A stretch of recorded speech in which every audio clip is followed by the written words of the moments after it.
Bismillah, Assalamualaikum warahmatullahi wabarakatuh. Kita lanjutkan lagi pembelajaran kita hari ini.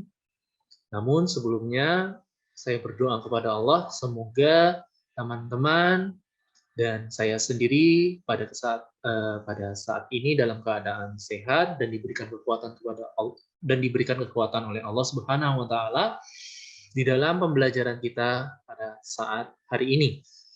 Nah, dan juga saya berdoa kepada Allah, semoga Allah memberikan pemahaman yang baik kepada kita pada saat ini di dalam pembelajaran kita dan mencerna pembelajaran sehingga dapat maksimal dalam belajar pada kesempatan hari ini. Pada saat hari ini kita melanjutkan lagi pembelajaran kita tentang unsur-unsur penyusun tubuh. Kalau yang kemarin adalah biokimia kompleksnya, senyawa biokimianya, kalau sekarang adalah unsur-unsur penyusun tubuhnya. Yang diambil dari buku Biokimia Dasar yang dikarang oleh Ibu Galuh Ratmana Hanum. Nah, yang kita akan pelajari pada buku ini, pada kesempatan kali ini, yaitu yang pertama itu adalah oksigen, yang kedua adalah karbon, ketiga nitrogen, keempat kalsium, kelima fosfor, keenam kalium, ketujuh sulfur, kedelapan natrium, lalu ada lanjut lagi adalah ke-9 klor, ke-10 magnesium, 11 besi, ke-12 fluor, ke-13 seng, ke-14 tembaga, 15 yodium, dan yang terakhir selenium. Inilah 16 unsur penyusun tubuh yang dimasukkan oleh Ibu Hanum di dalam buku beliau. Kita akan bahas secara masih ada lagi ya, yang ke-17 krom, 18 mangan, dan kopal. Jadi ada 19 ya, ada 19 unsur penyusun tubuh yang dimasukkan Ibu Hanum ke dalam buku beliau. Kita bahas secara singkat unsur-unsur tersebut. Nah, yang pertama adalah oksigen. Ibu Hanum menjelaskan bahwa di dalam tubuh kita itu kurang lebih 65% itu terdiri dari oksigen, dan 10% itu hidrogen. Kedua unsur ini terdapat di dalam air H2O. Ya. Hampir 60% tubuh manusia terisi oleh air. Ya. Jadi memang tubuh kita ini ya kebanyakan air ya, banyak air. Makanya juga salah satu juga yang sering didengar adalah pengobatan penyakit itu adalah dengan cara meminum banyak air. Karena ya memang tubuh kita banyak air, sehingga dengan adanya air yang masuk ke dalam tubuh kita, dia akan menetralisir atau mengencerkan senyawa-senyawa yang beracun di tubuh kita sehingga dibuang pada saluran urin atau pipis kita. Oksigen yang pertama. Yang kedua itu adalah karbon. Nah, Ibu Hanum menjelaskan bahwa tubuh kita ini tersusun dari karbon sebanyak 18%, yang merupakan unsur kedua terbanyak setelah oksigen. Unsur ini merupakan unsur yang paling stabil. Oke. Yang ketiga, itu adalah nitrogen. Nah, Ibu Hanum juga menjelaskan bahwa tubuh kita ini itu kurang lebih memiliki nitrogen sebesar 3%. Ditemukan dalam molekul organik, termasuk dalam asam amino. Asam amino juga salah satunya mempunyai unsur nitrogen sebagai pembentuk protein dan asam nukleat yang membentuk DNA. Lanjut. Nah, yang keempat itu adalah kalsium. Di tubuh kita itu memiliki kalsium sebanyak 1,15%.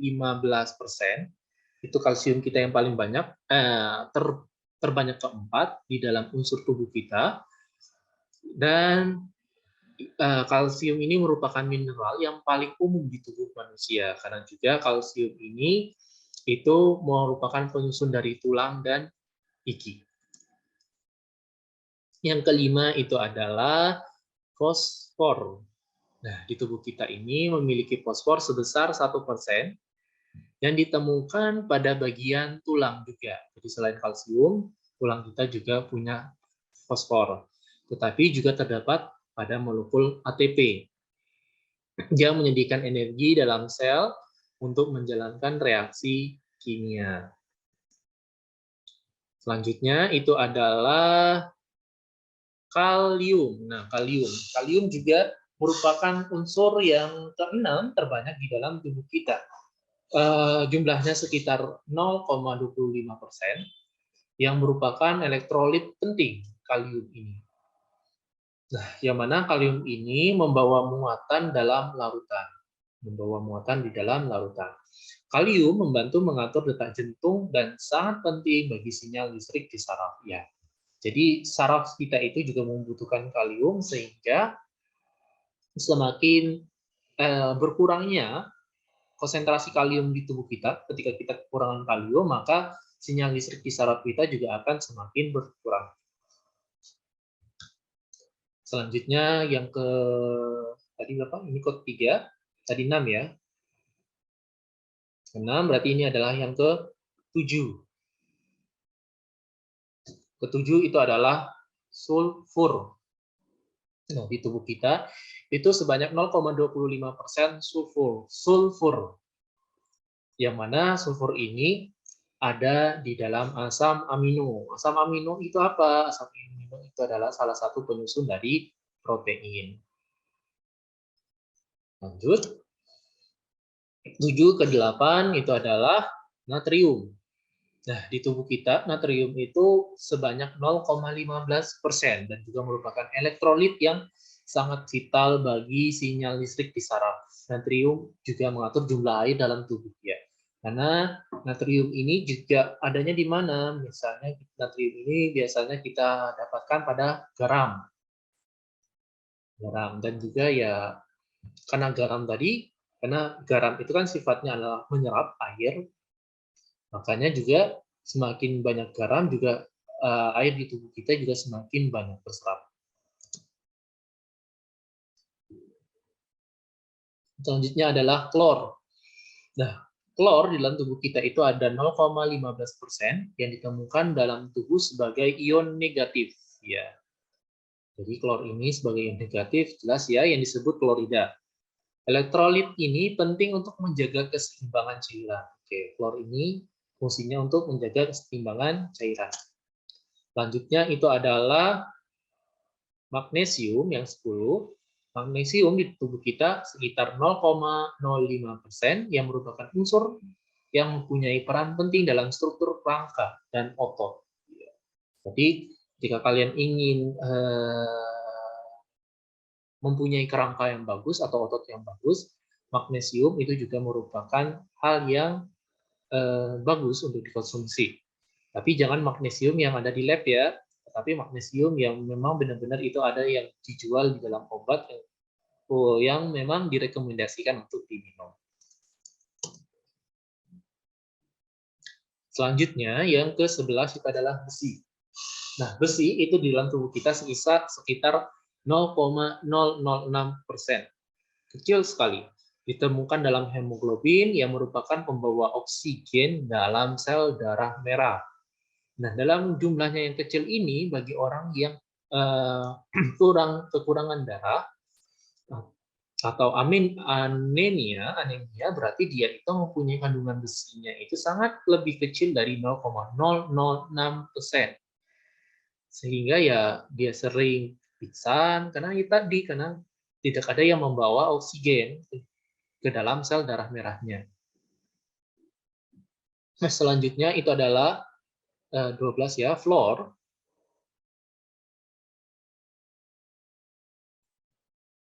Fluor di dalam tubuh kita itu sebanyak 0,0037% yang ditemukan pada bagian gigi dan tulang. Jadi fluor ini juga ada di dalam gigi dan tulang. Selanjutnya yang ke-13 itu adalah seng. Seng itu kisaran di dalam tubuh kita 0,0032%.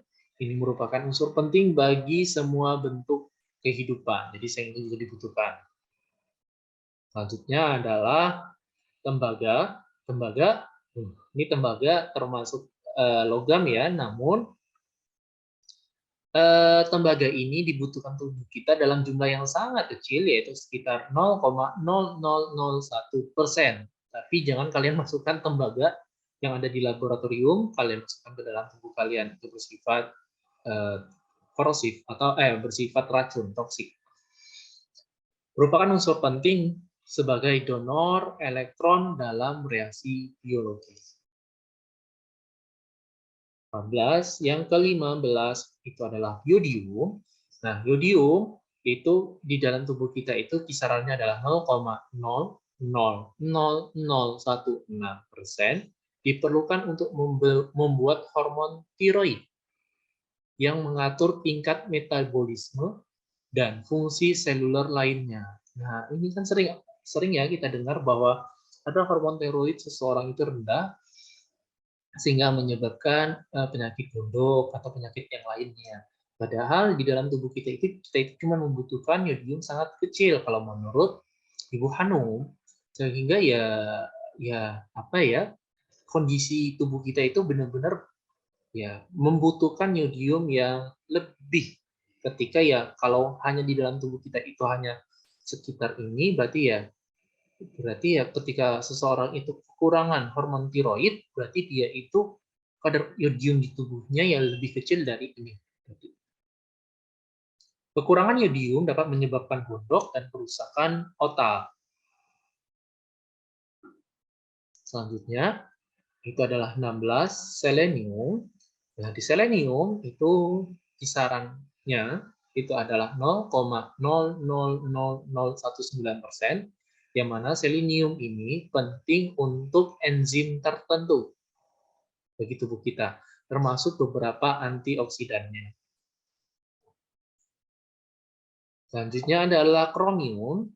Nah, kromium itu kisarannya juga sangat kecil, 0,000024%, membantu mengatur kadar gula dengan berinteraksi dengan insulin. Jadi kromium ini ya bagus ya di dalam tubuh kita, yaitu dia itu mengatur kadar gula untuk insulin. Selanjutnya, yang ke-18 itu adalah mangan. Mangan itu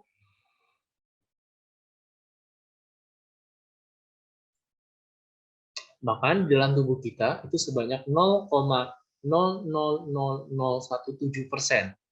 Yang mana mangan ini dibutuhkan untuk enzim tertentu, khususnya enzim yang melindungi mitokondria. Nah, apa itu mitokondria? Nanti kita akan pelajari di dasar-dasar mikrobiologi. Jadi mangan ini sangat penting untuk melindungi mitokondria.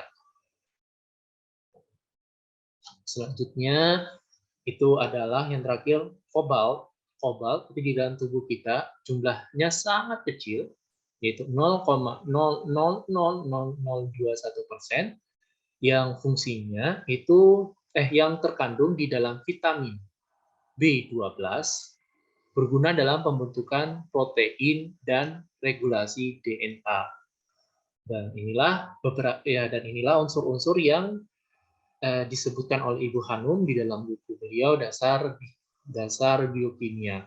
Selanjutnya kita akan mempelajari di pertemuan berikutnya, kita akan mempelajari khusus untuk lebih dalam mengenal karbohidrat serta turunan-turunan atau jenis-jenis karbohidrat.